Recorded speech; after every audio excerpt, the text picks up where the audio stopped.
আসসালামু আলাইকুম গাইস, আজকে আমি ফজলি আমের আচার বানাবো। তো এই যে দেখেন আম নিয়েছি এখানে, আর আমগুলো কিন্তু একদম বড় বড় লম্বা লম্বা আম, দেখেন কতটাই। আর আমগুলো কিন্তু এখন শেষের পথে এসেছে, এই জন্য আমি আমগুলো আচার বানিয়ে রাখবো বছর ধরে সংগ্রহ করে খাওয়ার জন্য। আর আমগুলো কিন্তু আমি ছিলে নিয়েছি। আর দেখেন আমগুলো কিন্তু একদম হলুদ হয়ে গেছে, পাকার পর্যায়ে চলে আসছে। তারপরে আমি একটা আম কিন্তু কাটলাম, কাটার পরে দেখলাম ভিতরে কিন্তু একদম লাল হয়ে পেকে গেছে। আর যেগুলো আম কিন্তু পাকেনি সেগুলো আম কিন্তু আমি ঝুরি ঝুরি করে কেটে নিয়েছি। এখন আমি আমগুলো কিন্তু আচার বানানোর কাজে যাব। তার জন্য আমি চলে আসলাম খড়ির চুলাতে, আর খড়ির চুলাতে কিন্তু আজকে আমি আচারটা বানাবো। আর আগুন জ্বালিয়ে দিয়েছি, তারপরে একটা পাতিল উঠিয়ে দিলাম।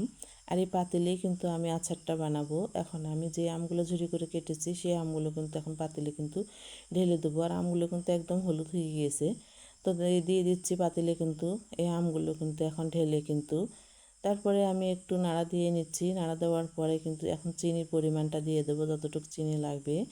তো এখন আমি যে চিনি এখন আমি কিন্তু ঢেলে দেবো, আর দিয়ে দিচ্ছি চিনিগুলো কিন্তু আমার পরিমাণ মতো। আর এটাতে কিন্তু আমি যে আচার আজকে বানাবো এটাতে কিন্তু একদম চিনির পরিমাণ অনেকটাই বেশি লাগবে। তো দিয়ে দিয়েছি চিনি, আর চিনির সঙ্গে কিন্তু একটু নাড়াচাড়া করে আমগুলো মিশিয়ে নিচ্ছি। আর এই যে আমগুলো কিন্তু চিনির সঙ্গে মিশানোর পরে কিন্তু একদম আমের গা থেকে কিন্তু অনেক পানি বের হয়েছে।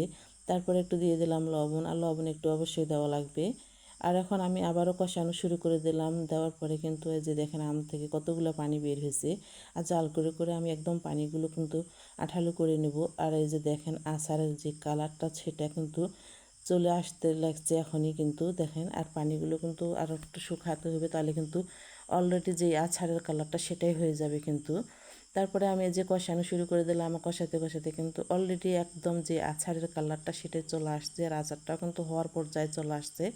এখন আমি ভালো করে নাড়াচাড়া করে কষাই নিচ্ছি আরও কিছুক্ষণ। আর ঝরঝরে হয়ে গেছে আচারটা কিন্তু একদম আঠালো হয়ে।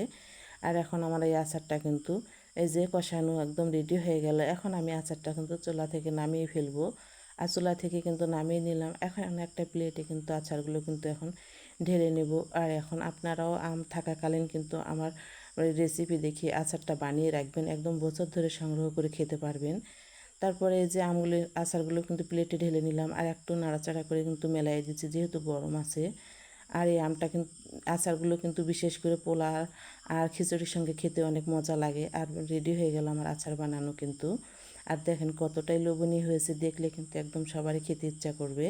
আর কেমন হয়েছে আমার আচার বানানো অবশ্যই বলবেন, একটা কমেন্টসে আর লাইক দিবেন।